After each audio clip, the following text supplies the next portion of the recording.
तेरी शरणी प्रभु तेरी शरण हम तेरी शरण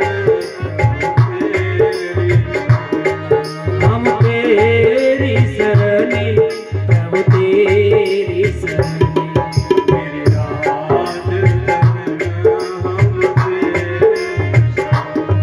तेरे राज धर्म हम तेरी शरण तेरी राज प्रभु तेरी शरण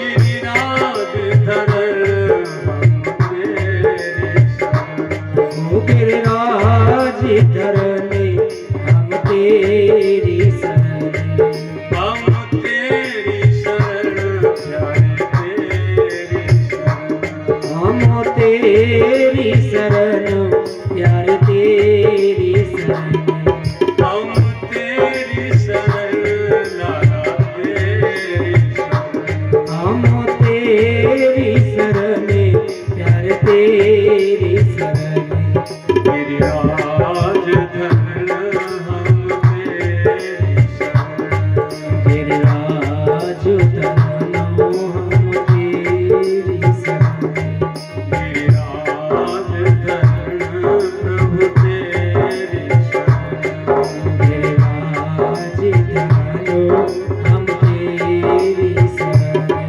हम तेरी शरण प्रभु तेरी शरण हम तेरी शरण प्यारे तेरी शरण हम तेरी शरण प्यारे तेरी शरण हम तेरी शरण प्यारे तेरी शरण तेरी राज धन हम तेरी शरण तेरे राज धरने हम तेरी शरण राज धन हम तेरी शरण बोलिए गिरिराज महाराज की जय जय श्री राम।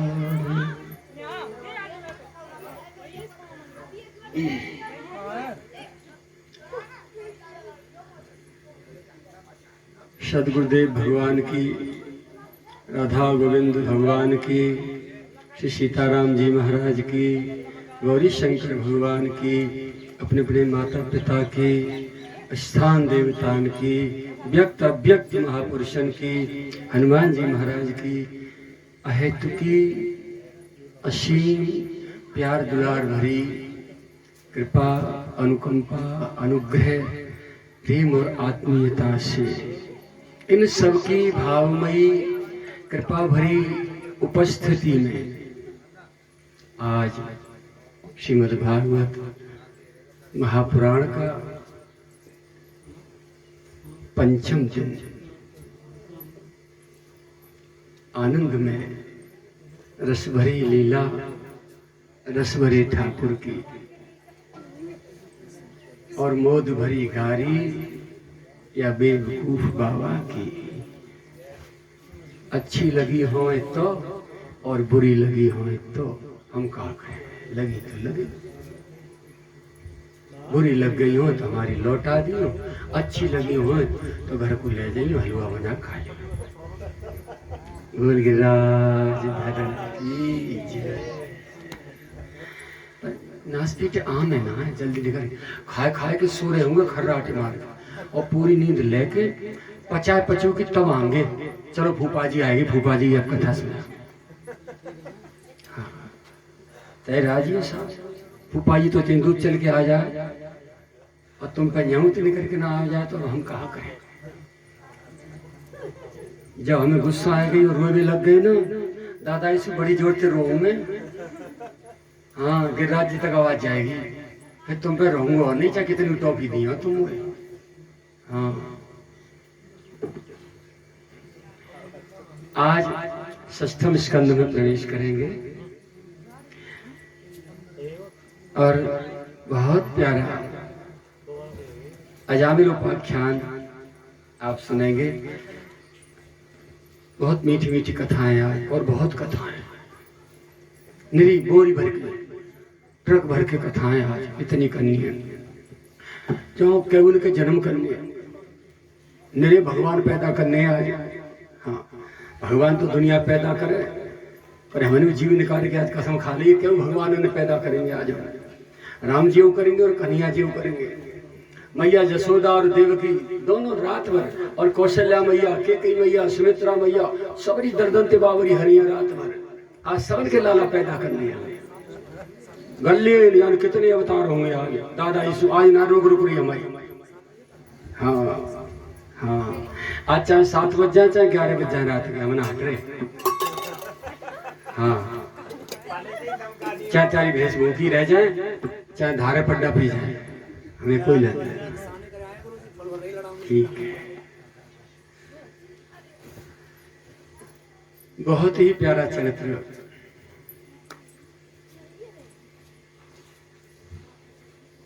अजामिल अपने बाल्यकाल से ही भगवान शिव के बहुत बड़े भक्त थे और बहुत ही पवित्र ब्राह्मण कुल में जन्म था। बाल्यकाल से प्रभु की भक्ति में बड़े लीन। समय आने पर एक बहुत ही पतिव्रता, बहुत ही सुशील, बहुत ही सुंदर, सर्वगुण संपन्न ब्राह्मण कन्या के साथ उनका विवाह संपन्न करा दिया। जैसे गांव के यहाँ कथा चल रही है इतनी दूर, एक शिव जी को मंदिर है जहां वे पूजा करने जाते नित्य।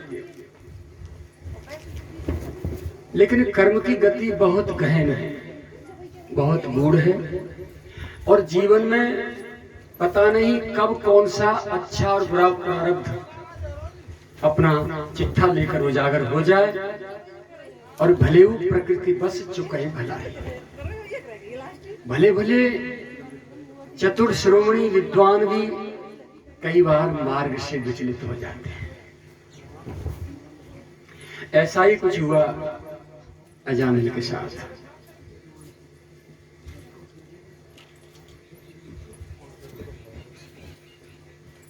एक दिन की बात, मार्ग में, घर से और मंदिर तक के बीच मार्ग में कहीं कोई एक उल्टा स्त्री के साथ में कोई दुराचारी पुरुष दुराचरण करता हुआ उनको दिखाई दिया।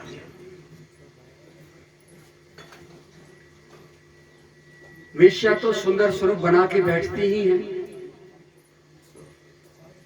अब अजामिल मंदिर की ओर जा रहे थे,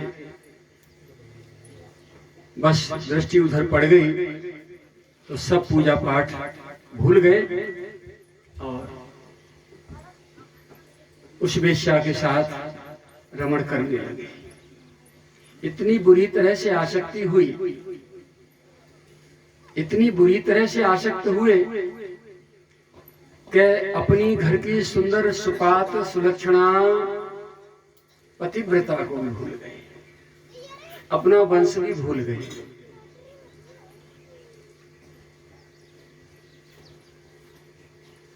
हुआ क्या, कई वर्ष बीते, उसके साथ उसके घर रहने लगे। घर में जो पतिव्रता थी बेचारी, पतिव्रता का सबसे बड़ी पहचान है कि हमेशा पति को सुख पहुंचाने की भावना रहती है। अपनी वासना की पूर्ति की अपेक्षा पति को सुख पहुंचाने की भावना रहती है। तो वो जहां पति रहते थे बेचारी वहां चली जाती, चौका बासन करामती, उनके कपड़ा धोयामती, साथ में वेश्या के भी कपड़े धोयाती। विरोध नहीं किया पति का, कुछ नहीं बोला, और फिर घर आके मैंने पूजा पाठ में लग जाती। उसके इस इतने पवित्र और गंभीर और शांत स्वभाव को देखकर वेश्या का हृदय परिवर्तन हो गया कि मैं यदि होती इसकी जगह पर और ये मेरी जगह पे होती तो मैं इसको जान से मार देती। लेकिन ये तो साक्षात देवी है। एक बार भी इसने मेरे दुष्कर्म का विरोध नहीं किया, पति से एक शब्द नहीं बोला, मानो कुछ हुआ ही नहीं। पूरा जीवन अस्त व्यस्त हो गया, उथल पुथल हो गई, फिर भी इतनी शांत, इतनी गंभीर, उसकी शांति और गंभीरता भंग नहीं हुई। तो एक दिन वेश्या ने उस अजामिल की जो पतिव्रता पत्नी थी उसके चरण पकड़ लिए, दीदी मुझे क्षमा करना। संत की, पतिव्रता की, सच्चे ब्राह्मण की एक पहचान है। कोई कैसे भी इनके संपर्क में आ जाए, जैसे बिजली के तार को नीचे से तार मार के छू दो या ऊपर से छू लो, वो शॉर्ट देगा।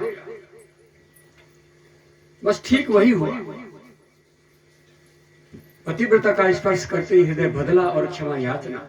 उसने कहा नहीं बीवी, नहीं बहन, कोई बात नहीं, मैं तुम दोनों के बीच में आड़े नहीं आऊंगी।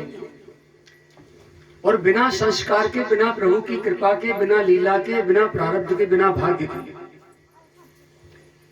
एक सांस भी कोई व्यक्ति कहीं नहीं जी सकता। बेटा शादी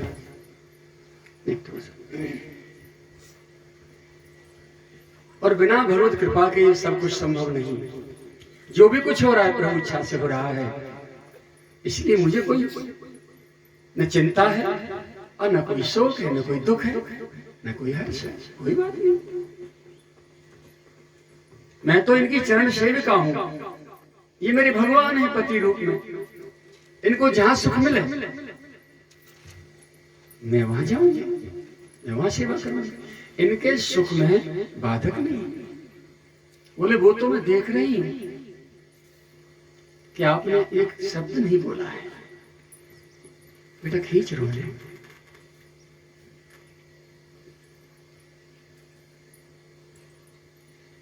उसके इस प्रकार जीवन जीते जीते अजामिल भी शर्मिंदा और 9 पुत्र हो गए। वेश्या के 9 पुत्र जन्म ले गए। हृदय परिवर्तन हुआ दोनों का। और अपने अपराध की जब उनको भूल की,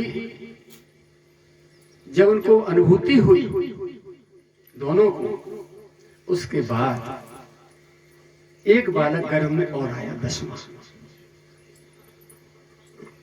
देखो कोई भी साधना सही, कोई भी सत्कर्म सही या कोई भी दुष्कर्म सही नियमित रूप से किया जाता है और दीर्घ काल तक यह चलता है तो फल जरूर देता है। पतिव्रता की वो सेवा, पति सेवा, उसका फल क्या हुआ कि एक दिन अचानक भगवान 4 संतों के रूप में, या ये कहिए सनकादिक के रूप में, चारों अचानक नगर के बाहर आए और आकर के लोगों से पूछने लगा, भैया यहाँ कोई संत सेवी व्यक्ति है जो हमको भोजन करा दे? तो लोगों ने मजाक करके कह दिया, हाँ वो अजामिल भगत जी है। भाई संसार की नजर में तो सबसे ज्यादा पातकी था, सबसे पापी था, उसी का नाम ले दिया। बोलो भैया घर कहाँ है? संतों को भोजन कराना कोई अपराध थोड़ा ही था। गांठी में बांधत नहीं और मांगत में सकुचाए, पाछे लागे हरि फिरे और भूखे ना सो जाए।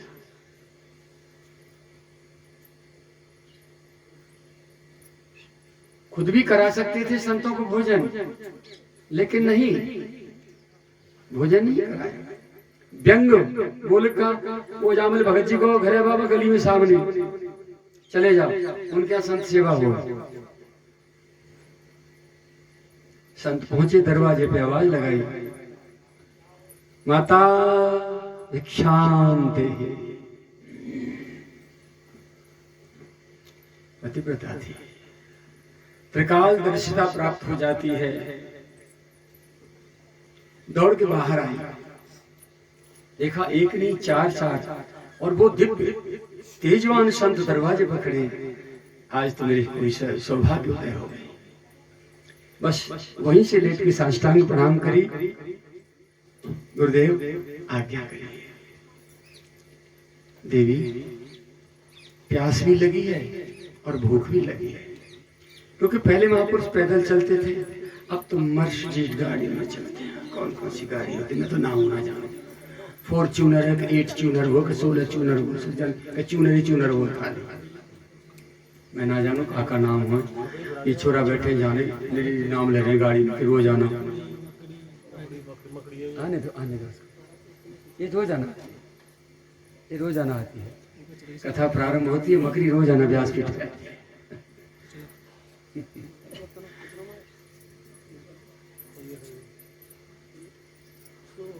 ये निश्चित कोई न कोई तुम्हारा पुरखा है, मुझे आशीर्वाद दे। ये कथा तुम्हारी बहुत मंगलमय हो गई।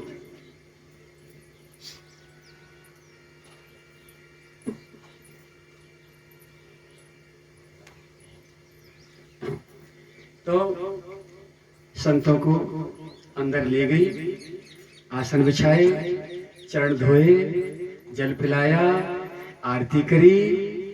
बाबा भूख लगी होगी? बोले हाँ देवी। अच्छा बैठ जाओ, बढ़िया कोई ठंडो गरम पिलायो, तब तक भी रोटी बनाओ। और बड़ी प्रसन्न आज गोविंद के गुणानुवाद गाती जा रही है और भोजन बनाती जा रही है। एक निवेदन कर दूं यहाँ, क्योंकि बात जो आचरण की है कहने को समय नहीं मिल पा रहा है, कथाएं इतनी पड़ी है इसलिए समय कम है, घुटन हो रही है, मुझे समय चाहिए ना। भोजन जो है आप जो बनाती हैं घर में, मैंने प्रैक्टिकल किया है सैकड़ों जगह, जिनके पति लोग शराब नहीं छोड़ रहे, उनकी कोई दवा नहीं है शराब छोड़ने की, लेकिन घरों में जो माताएं बहनें भोजन बनाती हैं, केवल भोजन की क्रिया है। रसोई में घुसो और बातें पहले ही जीभ पे ठाकुर जी को नाम हो, कान सुने और बस सब्जी बनिया करो, या तो आटो छानो, चून मारो, ठीक है, चूड़ो जराओ, सब्जी चौको रांधो, रोटी बनाओ, शरीर से क्रिया चलती रहे। ध्यान रखिए, बहुत सी मैया बहनें सो चाहे कोई बढ़िया सा कोई ज्योति पंडित जी के कोई संत हमें ऐसी कोई युक्ति बता दे, जाते हमारी सास, हमारे ससुर, हमारे पति, देवर, जेठ सॉरी हमारी चाबी के भीतर आ जाए, हमारी लकड़ियां पे नाचे। आज मैं वो तुम्हें लकड़ियां दे रहा हूं, सब लोग घर नाचेगो, तुम्हारी बनाई हुई रोटी ने जो खावेगो वो नाचेगो, चाहे घर को चाहे बाहर। यदि सतपात्र है, सुपात्र है, तुम्हारे घर के सास ससुर पति आदि कोई नशा नहीं करते हैं, फिर तो हरि नाम से काम चल जाएगा।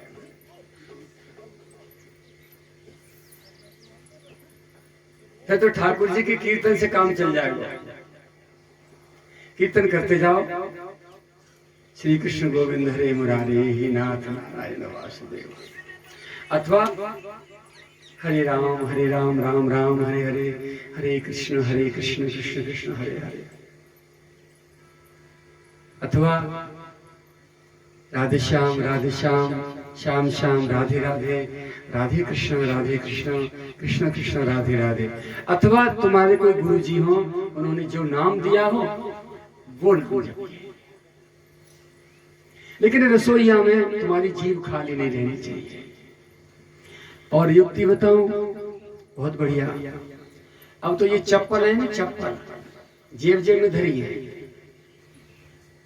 है ना, या चप्पल में बड़े बड़े बढ़िया बढ़िया भजन पद कीर्तन है ना, लीला कथा सब आ रही है। ठुक ठुक जाऊं 2-3 हथौड़ी से मारी, हट कोई कथा निकाल ली, चाहे कीर्तन निकाल लियो, और सामने धर और पहले ही बैठ के रोटी करवे की बात। गाँव में तो वो होते पर कोई गाँव में ज्यादा कोई फैशन वाली आ गई है, छोरी छाबड़ी पढ़ी लिखी सी, तो बैठ के रोटी बनाना और चूल्हे में लकड़ियां देना पसंद ना करें। भी तो भाई तो सिलेंडर गैस को चाहिए और चूल्हा चाहिए, फिर वे क्या करें, खड़ी खड़ी बेचारी रोटी बना। पहले हमारी संस्कृति में चीची सूसू बैठ के करवे की बात है, भोजन बैठ के बनाया जातो, भोजन पाया बैठ के जातो। अब ये सबरी क्रिया ठाड़े है रही है।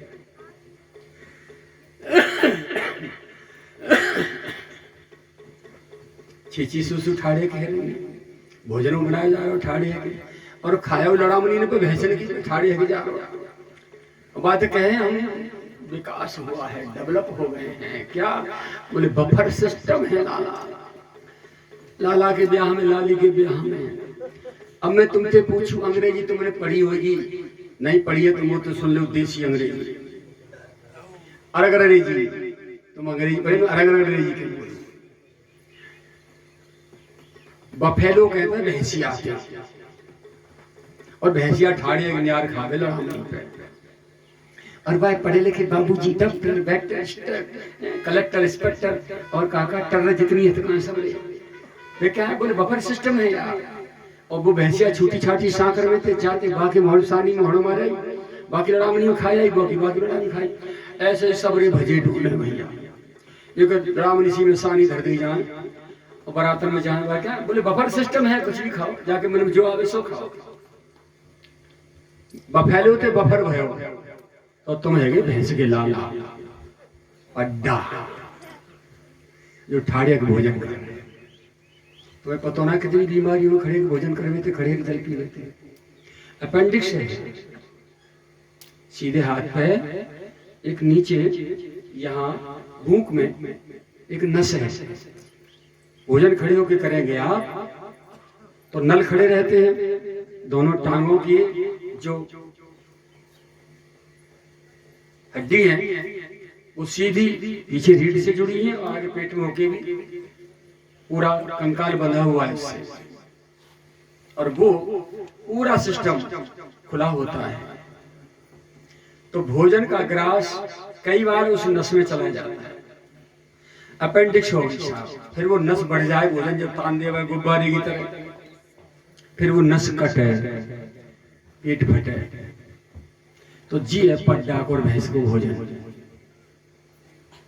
बफर सिस्टम, जमीन पर बैठ के धरती माता चौका लगा के छिड़क छिड़क और तब थाली या पत्तल में जैसे भोजन किया जाए, भगवान का भोजन बनाया जाए भगवान के नाम के साथ, फिर वो थाली भोग लगाई जाए अपने प्यारे ठाकुर जी के सम्मुख रख के, तुलसी छोड़े भोग लगाएं प्रभु पाओ। उसके बाद थाली उठाएं, उसी में से गौ ग्रास निकालें, गौ माता को दें, बचा हुआ प्रसाद सभी लोग अपने बलि बांट लें और फिर भगवान का प्रसाद मान के उस भोजन को पाया जाए। पाते समय में भी गोविंद का नाम जीव पर हो। तो भगवत नाम के साथ ये दो क्रिया, एक तो भोजन की, जीव दो जगह ज्यादा सुख की अनुभूति करता है, एक दाम्पत्य जीवन में और एक भोजन के समय। ये दोनों जगह यदि भगवान की स्मृति साथ में है तो सारी की सारी वासना उपासना में बदल जाए।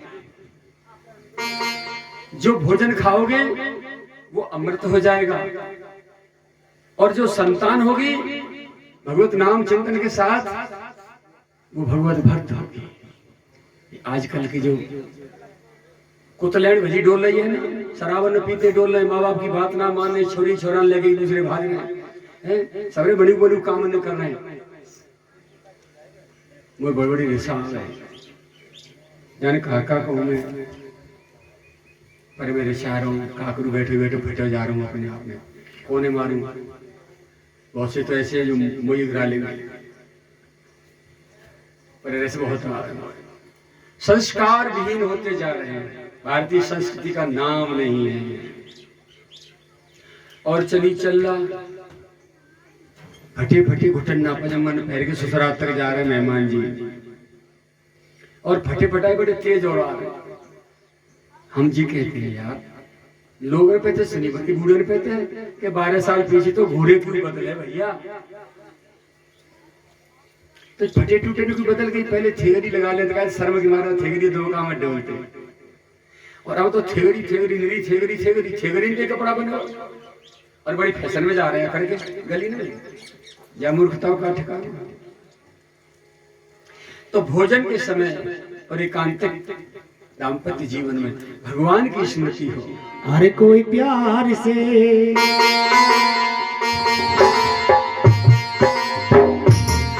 कोई प्यार से मेरे श्याम का भोग लग। और अखंड भगवत नाम तो जीव पे रहता ही था, बनाती जा रही है। और आज मेरे घर बिना बुलाए, आज मेरे घर बिना बुलाए स्वयं कृपा करने के लिए पधारे हैं। जय हो। गदगद हुई। भोजन बना के थाली उठा के और जैसे ही परोसने लगी संतों को, तो भाव से आंसू टपक गए, हृदय फूट पड़ा। अपने ऊपर भगवत कृपा का अनुभव करके हृदय फूट पड़ा। आंसू गिरे एक संत की थाली में। संत ने देखा ऊपर, देवी क्या बात है, आप रो रही हैं, क्यों? क्या बात? नहीं गुरुदेव नहीं, कुछ नहीं, वैसे आंसू आ गए थे। वैसे तो आंसू आने का कोई प्रयोजन ही नहीं है, कोई प्रश्न ही नहीं है। कोई कारण तो जरूर है, बताओ वो कारण क्या है? कारण बताओ। बहुत टालने की कोशिश करी, रहीमन असुआ नैन ढर जिए दुख प्रकट करे, जाहे निकासो गेह से कसन भेद कह दे। आंसू ने पूरा भेद कह दिया। और संत तो आज आए थे मठ थे नारियल फोड़वे, क्योंकि बहुत लंबी तपस्या थी। अजामिल की पत्नी की पतिव्रता थी।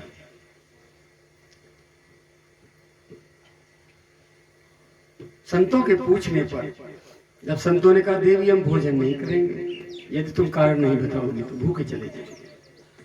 अच्छा बाबा ऐसा मत करो, आप भोजन भी करते जाओ, मैं आपको सुनाते जाऊंगा।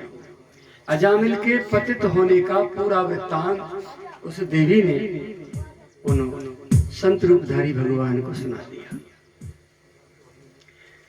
अच्छा ऐसा हुआ है, फिर तुमने उसका कोई विरोध प्रतिकार नहीं किया? बोले गुरुदेव मैं प्रतिकार क्यों करती, क्यों विरोध करती? अब जब उनको वो कर्म करना ही है, मैं विरोध करती तो और ज्यादा चिढ़ के करती, इसलिए मैंने कुछ नहीं कहा।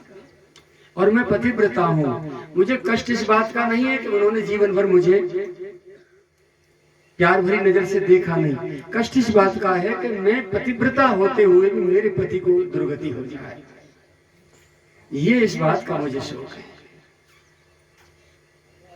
चिंता न करो देवी, उसकी 9 संतान हो चुकी हैं, 10वां गर्भ में है।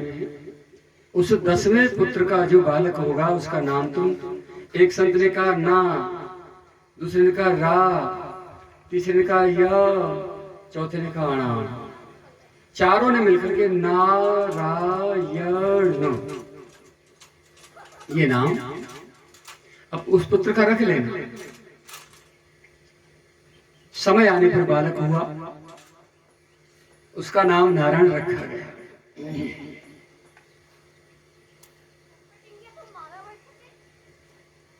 नारायण जब बड़ा हो गया तो जो 9 पहले हुए थे उनका कोई संस्कार नहीं था, वो तो पतित थे।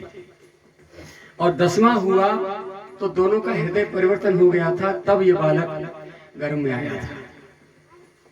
तो इसमें भगवत भक्ति, मातृ पितृ भक्ति पूरी कूट कूट के भरी थी, पूरा संस्कार उसमें था।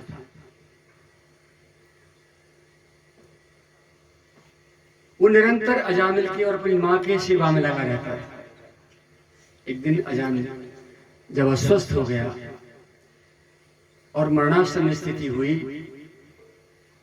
और यमदूत उसे लेने के लिए आए। बड़े बड़े दांतों के यमदूतों को देख करके अजामिल चीखने लगा, नारायण नारायण, बेटा नारायण, मुझे बचाओ, मुझे बचाओ। नारायण चूंकि संतों का दिया हुआ नाम था, तो भगवान के 4 पार्षद आ गए। नारायण बेटा तो नहीं आ पाया, कहीं खेल रहा था, पर जो जगत का बेटा और जगत का बाप है, वो नारायण ने अपने 4 अक्षरों के नाम से 4 पार्षद भेज दिए। यमदूत थे 3 और भगवान के दूत आए 4। चारों ने उनको ठोक पीट के यमदूतों को भगाया। जब ठुकाई पिटाई हुई, यमदूत बोले, भैया आप कौन हैं? बोले, हम भगवान के दूत हैं, विष्णु भगवान के दूत। बोले, तुम इसे लेने आए हो, क्यों लेने आए हो? बोले, बहुत बड़ा पातकी है, पापी है, इसलिए इसको लेने आए हैं। ये नरकगामी है, इसने पतिव्रता की उपेक्षा की है और वैश्यागमन किया है जीवन भर, इसलिए इसको लेने आए हैं। सुपात सुलक्षणा, घर में नारी होने के उपरांत भी इसने वेश्यागमन किया, अनधिकार चेष्टा की, बहुत बड़ा जघन्य अपराधी है, इसलिए क्षमा नहीं किया जाएगा इसको। अब इसको भी भगवान के पार्षद बोले, अब ये मूर्ख हो, जासु नाम सुमिरत एक बारा, उतर है नर भव सिंधु अपारा। एक बार जिसका नाम लेने से जीव भव सागर से पार हो जाता है,